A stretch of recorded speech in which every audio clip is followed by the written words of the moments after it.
الحمدللہ رب العالمین والصلاة والسلام علی اشرف الانبیاء وسید الخلق اجمعین محمد وعلی آلہ واصحابہ ومن اہتدی بہدیہ ودعا بدعوتہ واستنى بسنتہ الی یوم الدین اشہد ان لا الہ الا اللہ وحدہ لا شریک لہ واشہد ان محمدا عبدہ ورسولہ اما بعد۔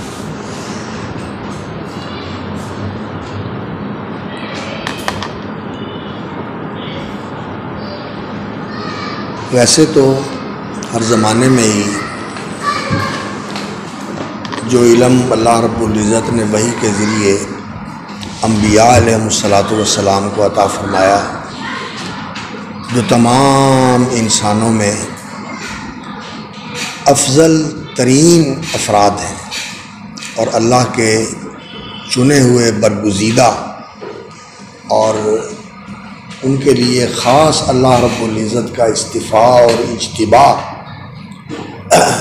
ہوا ہے، اللہ تعالیٰ نے ان کو اس علم کے ساتھ نوازا ہے۔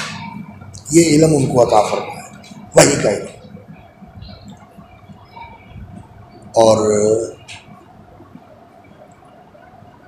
اس علم کے ساتھ اللہ رب العزت نے انہیں بہرہ مند بھی فرمایا، عطا بھی فرمایا، نوازا بھی اس علم کے ساتھ، اور اس علم کے ساتھ ان کو مقام و مرتبہ بھی بہت اونچا عطا فرمایا۔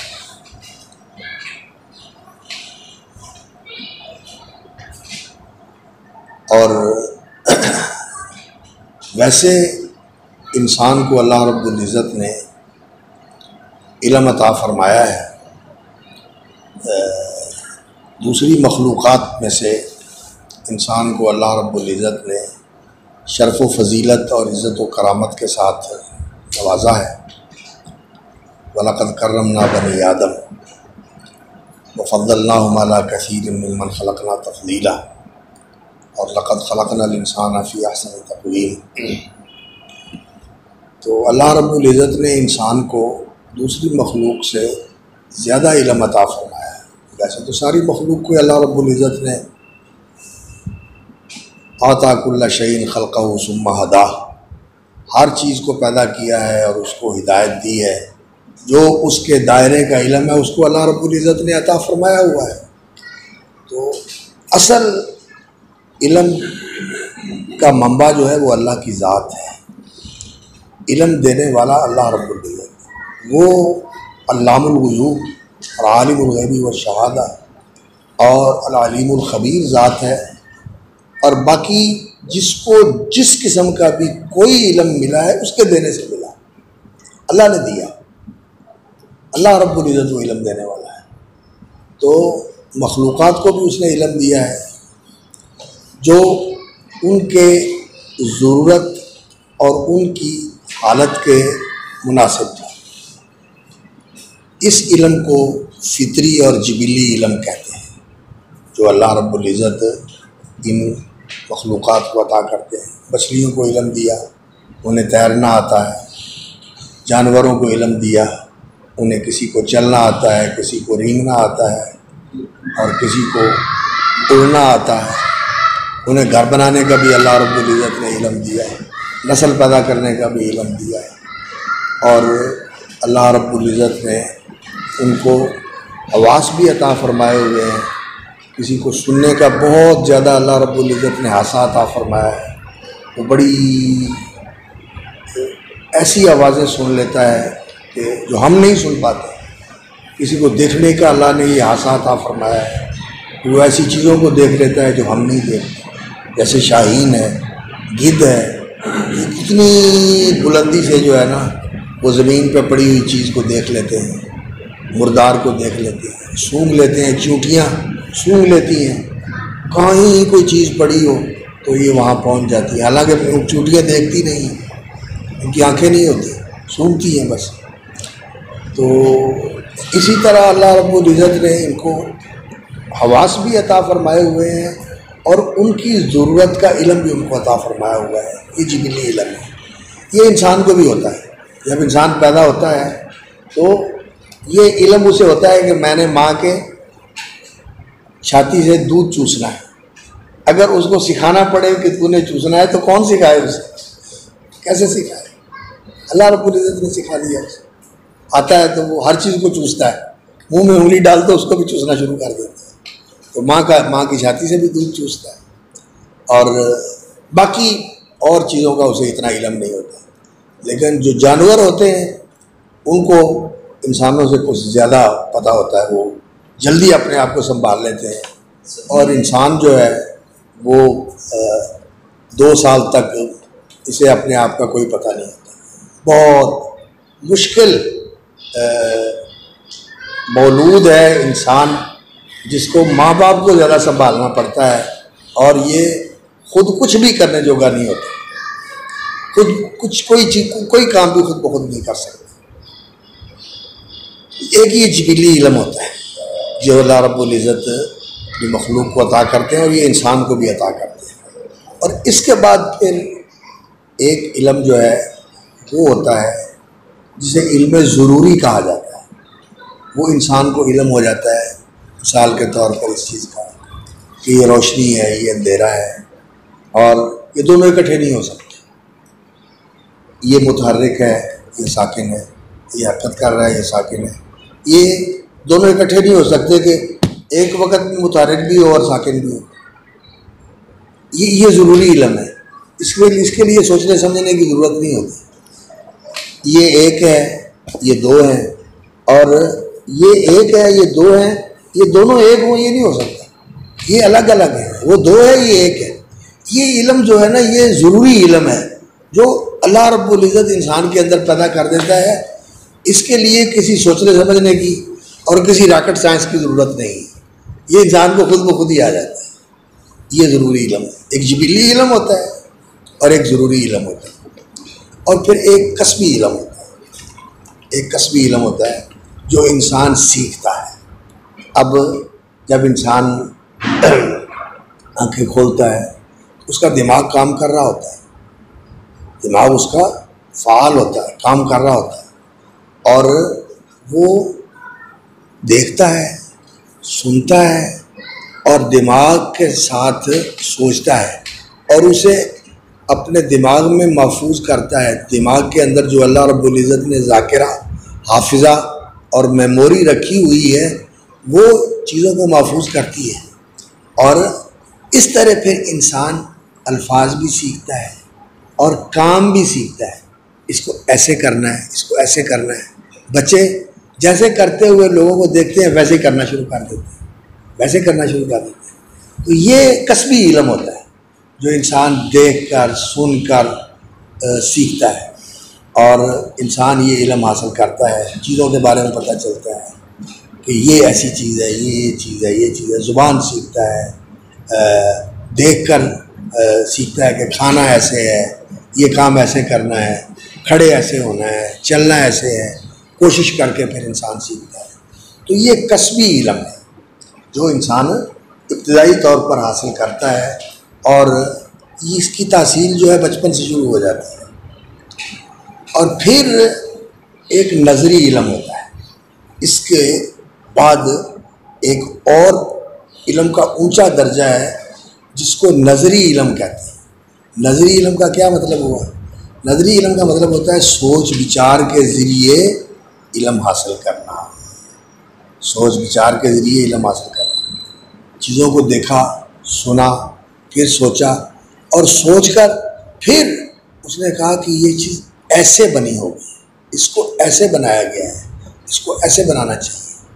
یہ نظری علم جو ہے یہ انسان کا امتیاز ہے، یہ اللہ تعالیٰ نے انسان کو عطا فرمایا، اور اس کا پھر علم کا اللہ رب العزت نے صرف انسان کو عطا ہی نہیں کر دیا بلکہ اس علم کو آگے منتقل کرنے کی صلاحیت بھی انسان کو عطا فرمائی، وہ نطق کے ذریعے اور تحریر کے ذریعے۔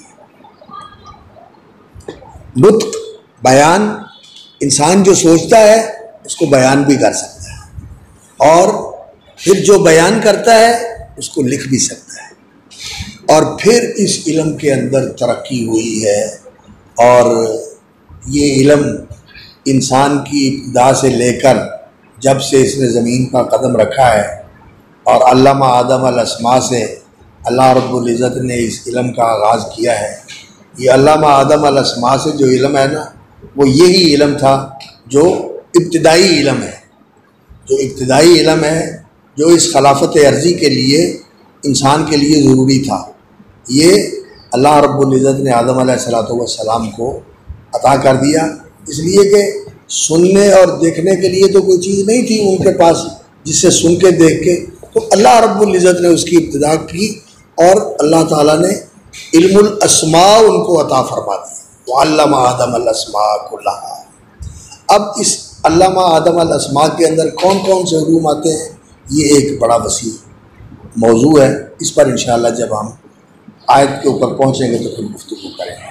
تو بہرحال علامہ آدم الاسماء کے اندر بڑی وسعت ہے. تو اللہ رب العزت نے چیزوں کے نام بھی بتائے، کہتے ہیں ان کے خواص بھی بتائے اور ان کا استعمال بھی بتایا. یہ چیزیں اللہ رب العزت نے آدم علیہ السلام کو سکھا دی. اور آدم علیہ السلام کی اولاد جو ہے یہ ان سے پیدا ہوئی ہے، اور جو ان کی خصوصیات تھیں وہ اولاد میں منتقل ہوتی ہیں، وہ اولاد میں منتقل ہوتی ہیں. یہ کسی دور میں تو لوگوں کو اس بات کا اتنا پتہ نہیں تھا اور اس بات کو اتنا نہیں سمجھتے تھے، لیکن آج کل جو ہے وہ جینیٹک سائنس، جینیات کا علم، علم الجین، جین جو انسان ہے اس سے انسان ہی پیدا ہوگا، اس سے انسان ہی پیدا ہوگا. اور اگر اس کے لیے کوئی اور راستہ لوگوں نے بنانا ہے تو اس کے لیے لیبارٹریوں میں ٹیسٹ کرتے ہیں اور جانوروں کو ترقی دے کر نئی نسلیں تیار کرتے ہیں، لیکن وہ بڑا مشکل کام ہے. لیکن اس کے لیے بھی ان کو جین ان کے لینے پڑتے ہیں اور ان کو ملانا پڑتا ہے. اور انسان کا جین جو ہے اس کے اندر اللہ رب العزت نے جو خصوصیات رکھی ہیں یہ آدم علیہ السلام سے چلا آ رہا ہے، اور انسان کے اندر یہ صلاحیت ہوتی ہے، الا یہ کہ کوئی اب نارمل ہو جس کے اندر ذہنی طور پر صلاحیت ہی نہیں ہے. کوئی ابلا ہوتے ہیں، کوئی بیچارے بے عقل ہوتے ہیں، کوئی بیچارے بے سمجھ ہوتے ہیں، کوئی کم عقل ہوتے ہیں، کوئی بیچارے بالکل ہی ایسے ہوتے ہیں کسی چیز کا پتہ ہی نہیں. یہ ایک اب نارمل چیز ہے. یہ بھی اللہ رب العزت پیدا کر کے دکھاتے ہیں کہ یہ سب کچھ جو ہے نا وہ آٹومیٹک نہیں ہوتا، اس میں اللہ کی مشیت کار فرما ہے، جسے چاہتا ہے جیسا بنا دیتا ہے. یصورکم فی الارحام کیف یشاء. تصویریں بھی مختلف ہوتی ہیں اور تصویریں ملتی نہیں انسانوں کی. ویسے شباہت میں بعض اوقات ایسا ہوتا ہے کہ بالکل ایک جیسے لگتے ہیں لیکن فرق بہت ہوتے ہیں. انگلیاں اب ایک جیسی لگتی ہیں لیکن ان میں فرق ہے نا. یہ انگلی کا پرنٹ جو ہے یہ مختلف ہوتا ہے، اور آنکھوں میں بھی فرق ہوتا ہے، بلکہ دائیں اور بائیں آنکھ میں بھی فرق ہوتا ہے. اور انسان جو ہے اس کا چہرہ یہ ادھر والا جو ہے اس میں بھی فرق ہے اور ادھر والے میں بھی فرق ہے، ان دونوں کو جوڑ دیا ہے. تو اللہ رب العزت نے اپنی مشیت کا اس طرح اظہار کیا ہے کہ میں کرتا ہوں. یہ سب کچھ اپنے آپ نہیں ہوتا. جتنا انسان غور کرے اتنی ہی انسان کو یہ حقیقت معلوم ہوتی ہے کہ اس کے پیچھے بڑی قدرت والا، بڑی حکمت والا، بڑی مہارت والا اور بہت ہی کمال حسن اور اتقان والا خلاق موجود ہے. وہ الخلاق العلیم، جس کی یہ شاہکار تخلیق ہے جو وجود میں آ جاتی ہے. تو بتا میں یہ رہا تھا کہ جین جو ہے نا اللہ رب العزت نے پھر یہ منتقل ہوتے ہیں، اور ان جینز کے اندر ساری صلاحیتیں ہوتی ہیں. اور اس جین کے اندر اللہ رب العزت نے ایک ایسی چیز رکھی ہوئی ہے جو آپ اسے کہہ لیں کہ ایک ذرہ ہوتا ہے. اس ذرے کے اندر پورے جسم کی جتنا ڈیٹا ہے کہ اس جسم نے یہ بننا ہے پورا اس کے اندر فیڈ ہوتا ہے، اور اس کے مطابق یہ جسم بنتا ہے. وہ ڈیٹا جو ہے نا، جیسے آج کل کمپیوٹر کی زبان میں ہارڈ ڈسک ہوتی ہے، تو وہ ذرہ جو ہے نا وہ اس جین کے اندر ہارڈ ڈسک ہے، اور وہ اتنی چھوٹی ڈسک ہے کہ اسے انسان دیکھ نہیں سکتا. خوردبین کے ساتھ بھی انسان جو ہے نا بہت ہزاروں گنا اس کو بڑا کر کے دیکھتا ہے، تو پھر بھی وہ عدسے کے ساتھ دیکھنے کی ضرورت پڑتی ہے کہ ہیں یہ کوئی چیز ہے. وہ جین انسان کے اندر موجود ہے، وہ انسان کے اندر موجود ہے. اس کے اندر اللہ نے معلومات رکھی ہوئی ہے، اس کے اندر اللہ نے معلومات رکھی ہوئی ہے، اور وہ انسان کے جین کے ساتھ منتقل ہوتا رہتا ہے، وہ آگے منتقل ہوتا رہتا ہے. تو یہ چیز جو ہے نا وہ آدم سے ہمارے اندر آئی ہے. وہ شیطان نے کہا تھا نا ان کو کہ هل ادلک علی شجرۃ الخلد وملک لا یبلی، تمہیں ایسا درخت بتاؤں جو خلد کا درخت ہے کہ تم مرو گے نہیں، یہ جین ہی ہے. تو آدم کا جین آج بھی ہمارے اندر زندہ ہے، ہمارے وجود میں آدم زندہ ہے، آج بھی زندہ ہے. ویسے تو روح ان کی زندہ ہے اور آسمان پر وہ زندہ ہے اپنی روح کے ساتھ، جسم کے ساتھ تو وہ زمین میں دفن ہے، جہاں کہیں بھی ان کا مرکز منور ہے. اللہ اکبر، اللہ تعالیٰ ان کو ان کی نیک اولاد کی طرف سے بہترین جزا عطا فرمائے. وہ ہمارے باپ ہیں اور ان کی وجہ سے ہی ہمیں سب کچھ یہ ملا ہے. وہ پہلے انسان تھے، تو ان کو اللہ رب العزت نے جو ہے نا اس طرح نسل انسانی کے ذریعے حیات دوام بخشی. یہ حیات دوام بخشی ہے. آج بھی آدم جو ہے نا وہ آدمی کے وجود میں زندہ ہے، لیکن جسم ان کا ختم ہو گیا، 1000 سال پورے کر کے وہ چلے گئے. روح ان کی جو ہے نا وہاں موجود ہے آسمان کے اوپر، اور وہاں وہ مزے کر رہے ہیں اور خوش بھی ہوتے ہیں اور ناخوش بھی ہوتے ہیں. وہ سارا کچھ آپ نے پڑھا ہوا ہے، وہ اپنی جگہ پر ہے. لیکن میں آپ کو یہ بتا رہا ہوں کہ یہ چیز جو ہے انسان کے اندر اللہ رب العزت نے ربوبیت فرمائی ہوئی ہے.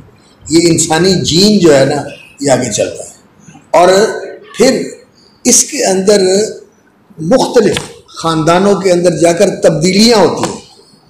مختلف خاندانوں میں جا کر تبدیلیاں ہوتی ہیں.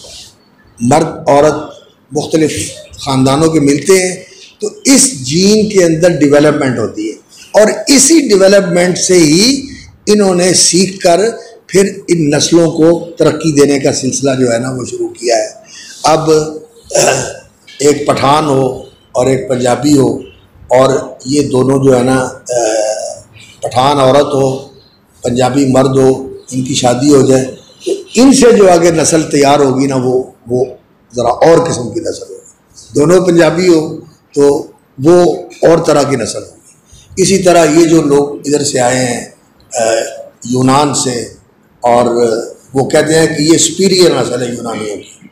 یہ ایران میں آئے، ایران سے افغانستان آئے، افغانستان سے ادھر اگر انہوں نے حکومت کی تو کہتے ہیں کہ یہ نسل حکومت کرنے والی نسل ہے، یہ بڑی عالی دماغ نسل ہے.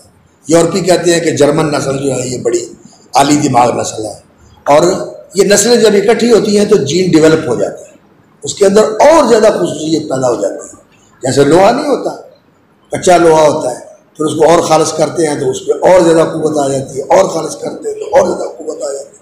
اس طرح یہ جو ہے نا اللہ رب العزت کی تخلیق کا یہ سلسلہ ہے کہ ان جینز کے اندر ڈیولپ ہوتا ہے. لیکن وہ انسانی جین ہی رہے گا، اسے انسان ہی پیدا ہوگا، لیکن انسان کے اندر خصوصیات بڑھ جاتی ہیں. تو بہرحال یہ ایک الگ موضوع ہے. تو انسان جو ہے اس کے اندر اللہ رب العزت نے یہ آدم علیہ السلام کو جو سکھایا تھا نا وہ ان کی نسل میں بھی آگے منتقل ہو رہا ہے. قوت ہوتی ہے انسان کے اندر کس چیز کی؟ علم کو کسب کرنے کی. بالقوہ انسان عالم ہوتا ہے، لیکن بالفعل اسے حاصل کرنے کے لیے انسان کو محنت کرنی پڑے گی، اس کے لیے انسان کو مشقت کرنی پڑے گی، سیکھنا پڑے گا، اور اس کے اوپر جو ہے نا انسان کو مشقت اٹھانی پڑے گی. اور نبی صلی اللہ علیہ وسلم نے اس بات کو بڑے ہی آسان طریقے میں بتا دیا کہ انما العلم بالتعلم، علم سیکھنے سے آتا ہے، علم سیکھنے سے آتا ہے، علم سیکھنے. بالقوہ انسان کے اندر یہ صلاحیت ہے لیکن سیکھنا پڑے گا. تو نظری علم جو ہے یہ اللہ رب العزت نے انسان کو عطا کرتا ہے، اور یہ علم اللہ رب العزت سارے انسانوں کو عطا کرتا ہے. اور اس میں بھی تفاوت ہے، سارے ایک جیسے نہیں ہیں، سارے ایک جیسے نہیں ہیں. یہ نظری علم جو ہے انسان اس کے اوپر محنت کرتا ہے، کوشش کرتا ہے، حاصل کرتا ہے، اور اس میں اللہ رب العزت کسی کو کتنا، کسی کو کتنا، کسی کو کتنا، کسی کو کتنا، اس کے اندر بھی بڑے درجات ہیں، بہت درجات ہیں۔ یہ جو اللہ نے فرمایا وہ فوق کل ذی علم علیم، یہ اس علم نظری کے اندر بھی ہے اور علم شرعی کے اندر بھی ہے۔ وہ فوق کل ذی علم علیم ہر جگہ موجود ہے۔ یہاں بھی بڑے بڑے عالم ہیں، اور کچھ ادنا درجے کے ہیں، کوئی اعلیٰ درجے کے ہیں، کوئی بہت ہی جینیس ہوتے ہیں، اتنے عبقری ہوتے ہیں کہ انسان حیران ہو جاتا ہے کہ اس کا علم اتنا زیادہ ہے، ایسی چیز کو جان لیتا ہے اور ایسے سمجھ لیتا ہے۔ اور بعض اوقات ایسا ہوتا ہے کہ کسی ایک میدان میں انسان بہت زیادہ علم رکھنے والا ہوتا ہے، اور بعض اوقات دوسری چیز کے بارے میں بالکل لمج بجھ ہوتا ہے، پتہ ہی نہیں ہوتا اسے کیا ہے۔ یہ بڑے بڑے سائنٹسٹوں کا اور بڑے بڑے فلاسفروں کا یہ حال ہے کہ جو ان کا میدان ہے اس کے بارے میں سوچ کر وہ کہاں کی کہاں پہنچ گئے، اور دوسری چیزوں کے بارے میں انہیں کسی چیز کا پتہ نہیں کیا۔ وہ ایک لطیفے کی بات ہے کہ ایک بہت بڑا سائنٹسٹ تھا، تو وہ فلاسفر بھی تھا، تو وہ جا رہا تھا چرچ میں، تو جا رہا تھا عبادت کے لیے۔ تو یورپ کی بات ہے، UK کی، تو وہاں بارش بہت ہوتی ہے، تو آدمی جو ہے نا اکثر اپنے پاس چھتری رکھتے ہیں، کپڑے بھی پہنتے ہیں بارش سے بچنے والے، برانڈی وغیرہ، اور چھتری بھی رکھتے ہیں۔ تو بارش ہو رہی ہے اور اس نے چھتری بند کر کے نا اپنی بغل میں رکھی ہوئی ہے اور بارش کے اندر جا رہا ہے۔ اس کا شاگرد کہنے لگا سر بارش ہو رہی ہے اور آپ نے چھتری نہیں کھولی۔ اچھا بارش ہو رہی ہے، مجھے تو پتہ ہی، چھتری کھول کر، یعنی اس چیز کے بارے میں اس کو اتنا بھی احساس نہیں ہے، اور ادھر جو ہے نا وہ اتنا بڑا فلاسفر ہے۔ تو کہنے لگا اصل بات یہ ہے کہ میں نا چرچ جا رہا تھا، تو چرچ جاتے ہوئے نا میرے دل میں یہ بات آ رہی تھی کہ کتنی بڑی ہستی ہے جس نے یہ کائنات بنائی ہے، اور ہم اس کی عبادت کے لیے اس کے گھر میں جا کر اس کے سامنے نیاز مندی کے ساتھ جھک جاتے ہیں، وہ کتنا عظیم ہے۔ تو اس کی عظمت کا خیال جو ہے میرے اوپر حاوی اور طاری تھا، تو مجھے بارش کا احساس ہوا، مجھے بارش کا احساس ہوا۔ تو انسان جس چیز کے اندر اس کی جو ہے نا رغبت ہوتی ہے، اور امام بخاری کی تعبیر میں نہمہ ہوتا ہے، نہمہ کا معنی کیا ہوتا ہے کہ کسی چیز کا دل سے حریص ہونا۔ وہ حدیث میں آتا ہے نا کہ منہومانی لا یشبعان، منہومانی لا یشبعانی، طالب علم و طالب مال۔ یہ جو نہمہ ہے نا، نہمہ یعنی انسان کسی چیز کے اندر اس طرح حریص ہو کہ ہر وقت اس کا جو ہے نا دھیان اسی پہ رہے کہ میں نے یہ چیز لینی۔ تو یہ چیز جو ہے نا، اب وہ تو سائنٹسٹ تھا اور فلاسفر تھا اور عیسائی تھا، چرچ میں جا رہا تھا، اور جن کو اللہ رب العزت اپنا یقین اور ایمان اور تعلق نصیب کرتا ہے تو ان کا بھی یہی حال ہو جاتا ہے، ان کا بھی یہی حال ہو جاتا ہے کہ جب وہ اللہ کے ساتھ رابطے میں ہوتے ہیں اپنے ماحول سے بے خبر ہو جاتے ہیں۔ کہتے ہیں حضرت عبداللہ غزنوی رحمۃ اللہ علیہ کی سیرت میں میں نے پڑھا، لکھا ہوا ہے، انہوں نے فجر کی نماز پڑھائی، اور فجر کی نماز پڑھاتے تھے آنسو جاری ہوتے تھے، اور قرآن کی تلاوت کرتے تھے، لمبی نماز پڑھاتے تھے۔ اور یہ خاندان جو تھا نا، غزنوی خاندان، سید عبداللہ غزنوی رحمۃ اللہ علیہ، اور ان کے 12 بیٹے تھے، اور 12 کے 12 علماء تھے، اور امام عبدالجبار ان کے ایک بیٹے تھے جو ان کے جانشین تھے، سید داؤد غزنوی کے والد تھے۔ وہ تو واقعتاً امام تھے، بڑا ہی اللہ رب العزت نے ان کے ذریعے لوگوں کو فیض پہنچایا۔ حضرت حافظ صاحب رحمۃ اللہ علیہ، حضرت محمد صاحب گولوی رحمۃ اللہ علیہ، وہ ان کے شاگرد تھے، اور کہتے تھے کہ میں نے ان سے فیض لیا ہے، ان کی مجلس سے میں نے جو ہے نا روحانیت حاصل کی۔ تو بات کر رہا تھا میں عبداللہ غزنوی رحمۃ اللہ علیہ، بڑے ہی اللہ والے تھے۔ تو صبح کی نماز پڑھائی، اور نماز سے فارغ ہو کر السلام علیکم السلام علیکم، تو کہنے لگے 12 شد بارش ہوئی ہے؟ بخدا مرا خبر نہ شد، قسم کی بات ہے کہ مجھے پتہ ہی نہیں ہے کہ بارش ہو رہی ہے، مجھے پتہ ہی نہیں ہے کہ بارش ہو رہی ہے۔ اور ہمارا کیا حال ہے؟ پنکھا بند ہو جائے تو کہتے ہیں نماز توڑ کے جا کے پنکھا چلا دیں۔ ہمارا یہ حال ہوتا ہے کہ اس طرح جو ہے نا انسان بے خبر ہو جاتا ہے دوسری چیز، جس چیز کے اندر اس کا دھیان ہے بس اسی کے اندر ہے، اور باقی کسی چیز سے ہر چیز سے بے نیاز ہے اور ہر چیز سے لا تعلق ہے۔ یہ بڑی چیز ہے، دنیا والوں کی بھی ہوتی ہے، دین والوں کی بھی ہوتی ہے۔ یہ چیز جو ہے نا اللہ تعالیٰ سے مانگنی چاہیے کہ یا اللہ اپنے ساتھ تعلق کا نا ایک ایسا جو ہے نا وہ نسبت عطا کر دے کہ جب تیرے ساتھ تار جڑی ہوئی ہے نا تو پھر اور کسی طرف دھیان نہ جائے، پھر اور کسی طرف دھیان نہ جائے بس۔ تو میں بتا آپ کو یہ رہا تھا کہ جس چیز میں انسان جو ہے نا علم کے اندر ترقی کرتا ہے، بعض دفعہ دوسری چیزوں سے بالکل بے خبر ہوتا ہے، دوسری چیزوں کا اسے دھیان ہی نہیں ہوتا، پتہ ہی نہیں ہوتا۔ تو اور کئی لوگ ایسے ہوتے ہیں کہ ان کا بہت سارے چیزوں کے ساتھ تھوڑا تھوڑا ہر ایک کے ساتھ علم رکھتے ہیں، لیکن کامل وہ ہوتے ہیں جو کسی ایک چیز کے اندر مہارت حاصل کریں۔ ویسے شرعی علوم کے اندر جو پہلے لوگ تھے اللہ نے ان کو جامعیت عطا فرمائی تھی۔ ہم نے اپنے اساتذہ کو دیکھا، مولانا ابوالبرکات رحمۃ اللہ علیہ کو بھی، حضرت حافظ صاحب رحمۃ اللہ علیہ کو بھی، حافظ عبدالمنان صاحب رحمۃ اللہ علیہ کو بھی، اور اس طرح اور بھی ہمارے کئی اساتذہ تھے جن کو دیکھا کہ وہ ان کو جامعیت اللہ نے عطا فرمائی، وہ جامع العلوم تھے، بہت چیزوں کے ساتھ جو ہے نا اللہ نے ان کو نوازا ہوا تھا۔ تو یہ اچھی چیز ہے۔ بہرحال آج کل دور آ گیا تخصص کا، صرف ایک چیز کے اندر، تو یہ علم نظری ہے جو سوچ بچار کے ذریعے انسان کو ملتا ہے۔ یہ بھی اللہ کی بہت بڑی نعمت ہے، اور اس کے ساتھ یہ انسان ممتاز ہے، اور یہ اس کسبی اور نظری علم کا مظہر ہے کہ انسان پتھر کے دور سے آج سیٹلائٹ کے دور میں آ گیا ہے۔ یہ علمی نظری ہے۔ کہاں انسان جو تھا اسے پہیہ نہیں معلوم تھا، اور وہ چلتا تھا اور سواری کرتا تھا، اور سب سے پہلے جو چیز اس نے ایجاد کی وہ پہیہ تھا۔ پہیے سے گاڑی بنی، اور گاڑی سے پھر بس بنی، اور بس سے پھر ٹرین بنی، اور ٹرین سے پھر جہاز بنے، اور جہازوں سے پھر راکٹ بنے، اور راکٹوں سے پھر کیا کہتے ہیں ڈرون بنے، ڈرونز بنے۔ اللہ اکبر! اور کہاں سے کہاں انسان پہنچ گیا۔ یہ علم نظری ہے، یہ جانوروں کو نہیں ہے۔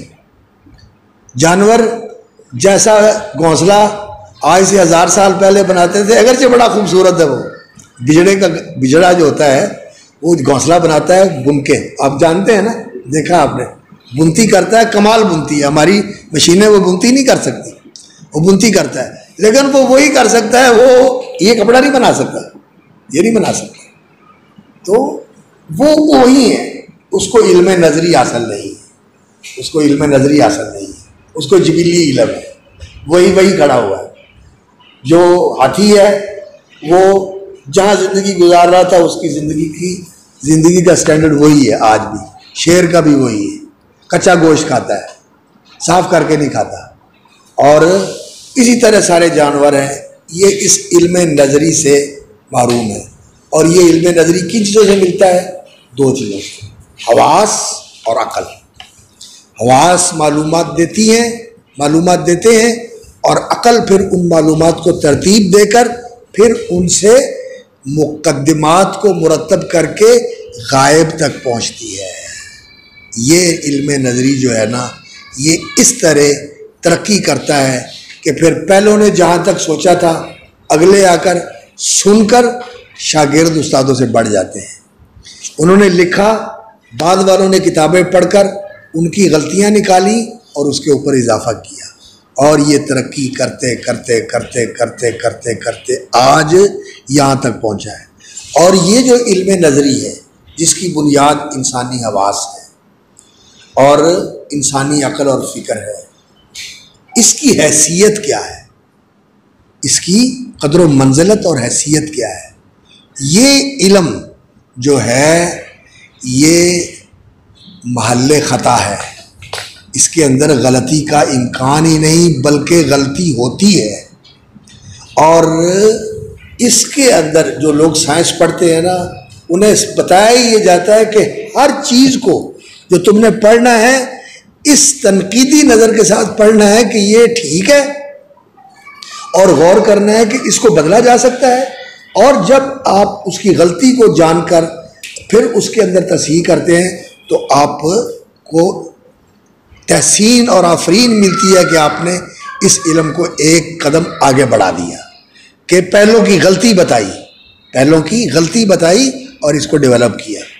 جو افلاطون تھا اس کا شاگرد ارسطو تھا، اس نے اس کو ڈیولپ کیا، اور ارسطو کے بعد یہ علم جو ہے بڑی دیر تک وہیں کھڑا رہا جہاں ارسطو چھوڑ کے گیا تھا۔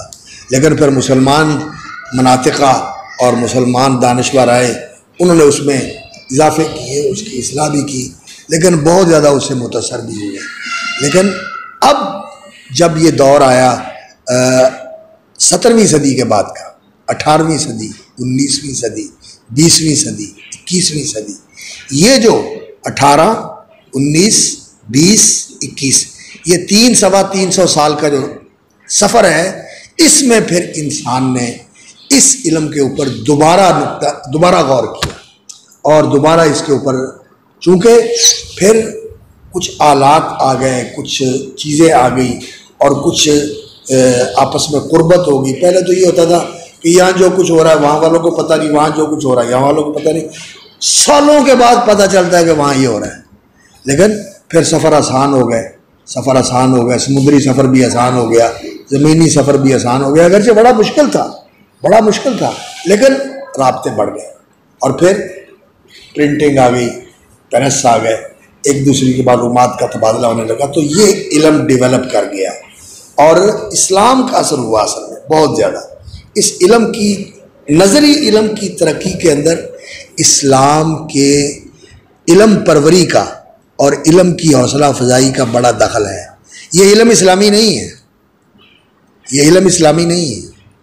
لیکن اسلام جو ہے وہ علم کی حوصلہ افزائی کرتا ہے کہ انسان کو سیکھنا چاہیے، نظری علم بھی سیکھنا چاہیے، اور اس کے اندر بھی انسان کو ترقی کرنی چاہیے، اور انسان کو تقلیدی نہیں ہونا چاہیے بلکہ انسان کو تخلیقی ہونا چاہیے۔ اللہ رب العزت نے انسان کو یہ قوت دی ہے کہ انسان تخلیقی ہو، یہ اس خالق کی مخلوق ہے اور اشرف المخلوق ہے، اور اس نے اس زمین کے اندر خلافت کی ذمہ داری اور خلافت کی امانت اس نے سنبھالی ہوئی ہے، تو اس کو تخلیقی ہونا چاہیے، اس کو تقلیدی نہیں ہونا چاہیے۔ تو یہ چیز اسلام پیدا کرتا ہے، وگرنہ عیسائیت کے اندر لوگوں کو پڑھنے اور لکھنے اور نہانے کے اوپر موت کی سزا دی جاتی ہے۔ علم دشمن تھے لیکن اسلام علم دوست ہے۔ تو یہ نظری علم جو ہے اس نے ترقی کی اور آج یہ یہاں تک پہنچا ہے، لیکن یہ نظری علم جو ہے اس کا منتہا کیا ہے؟ ظن اور تخمین، ظن گمان، تخمین اندازہ، اور اس کی حیثیت کیا ہے؟ غلط ہو سکتا ہے بلکہ غلط ہوتا ہے، کبھی صحیح بھی ہوتا ہے کبھی غلط بھی ہوتا ہے، غلطی کا امکان اس میں بہت زیادہ ہوتا ہے، اور یہ نظری علم جو ہے اس کے لیے بھی محنت کرنی پڑتی ہے، یہ کسب کے ساتھ، تعلم کے ساتھ، محنت کے ساتھ انسان کو حاصل ہوتا ہے۔ اور آج دنیا کی جو منتہا ہے علم کے اندر وہ یہی علم ہے جس کو سائنس کہا جاتا ہے۔ یہ علم جو ہے یہ دنیا کی منتہا ہے، ذالک مبلغہم من العلم، یہ ان کا مبلغ علم ہے، اور اس کے اندر ڈاکٹریٹ ہے اور پھر پوسٹ ڈاکٹریٹ ہے، اور پھر اس کے بعد تخصصات کے اندر اور زیادہ جو ہے نا ایک شعبے کے اندر تخصص ہے، اور ہر چیز کو سائنس بنا دیا گیا۔ اور سائنس کس کو کہتے ہیں؟ العلم، علم کو سائنس کہتے ہیں۔ سائنس سینس سے نکلا ہے نا، سینس سمجھ کو کہتے ہیں، احساس کو کہتے ہیں، شعور کو کہتے ہیں، تو اسی سے ہی یہ لاطینی زبان کا لفظ ہے سائنس، یعنی شعوری طور پر انسان کا کسی چیز کو جان لینا، انسان کا کسی چیز کو جان لینا۔ تو یہ علم جو نظری علم ہے یہ آج کی انسانیت کی معراج ہے اور یہ ان کا منتہا مقصود ہے۔ لیکن جو علم اللہ رب العزت نے آسمان سے اتارا ہے، یہ تو آدم علیہ السلام کو سکھایا تھا، اور اس علم کے اندر جو ترقی ہوئی ہے، جو اس کے اندر پیش رفت ہوئی ہے، وہ کن چیزوں سے ہوئی ہے؟ انسان کے مشاہدے، تجربے اور انسان کی سوچ و بچار کے ساتھ۔ اور اس میں غلطیاں ہیں اور غلطیاں ہوتی ہیں، لیکن ایک علم ہے جو اللہ رب العزت نے انسان کو عطا فرمایا ہے، یہ وحی کا علم ہے جو براہ راست اللہ کی طرف سے اللہ کے رسولوں تک پہنچا ہے اور اللہ کے رسولوں کے ذریعے سے پھر ان کے پیروکاروں تک پہنچا ہے، اور وہ یہ علم کتاب و سنت کا علم ہے۔ یہاں سے بات پھر اگلی مجلس میں شروع کریں گے۔ آج یہاں تک بات پہنچی ہے، تو اگلی مجلس میں پھر انشاءاللہ یہ جو وحی کا علم ہے اس کا کیا مقام ہے اور اس کا اس کے ساتھ کیا تقابل ہے، اور اس دور کا جو ہے وہ کیا مسئلہ ہے، کیا اس دور کی جو ہے نا وہ سب سے بڑا چیلنج ہے، اس کو جاننے کی ضرورت ہے۔ چونکہ آپ نے لوگوں کے ساتھ بات کرنی ہے اور ان کو اللہ کا پیغام پہنچانا ہے، تو آپ کو پتہ ہونا چاہیے کہ میں کس سطح پہ کھڑا ہوں اور اس کی سطح کیا ہے۔ آپ طبیب ہیں، طبیب کو یہ پتہ ہونا چاہیے کہ میرے پاس علاج ہے اور یہ بیمار ہے، اور اگر آپ اس